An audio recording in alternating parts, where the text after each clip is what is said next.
अस्सलामुअलैकुम। गल्फ खबरें में आप तमाम लोगों को वेलकम करते हैं। जैसा कि आप तमाम लोगों ने थंबनेल के ऊपर भी पढ़ लिया होगा कि आज के दिन 240 जो गैर मुल्की हैं उनके अचानक सऊदी अरेबिया के अंदर सर कलम कर दिए गए हैं। जुमे के फौरन बाद सऊदी अरेबिया के अंदर इंतहाई सख्त इकदाम कर लिए गए हैं।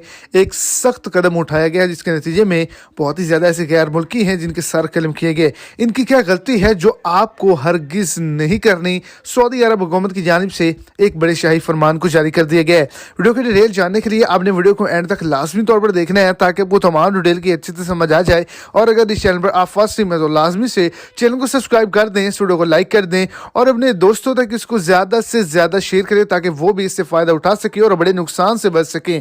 तो आज के दिन 240 गैर मुल्कियों के सर कलम कर दिए गए हैं। कि मार्च के महीने में सऊदी अरेबिया के अंदर गिरफ्तारियाँ की गई हैं जो कि सऊदी अरेबिया के अंदर स्मगलिंग करती हैं, नशा आवर चीज़ों की खरीदो फरोख्त करती हैं, उनके अचानक सर कलम कर दिए गए हैं। इसके अंदर पाकिस्तानी और इंडियन भी बदकिस्मती से शामिल हैं जिनको आज के दिन नहीं बख्शा गया।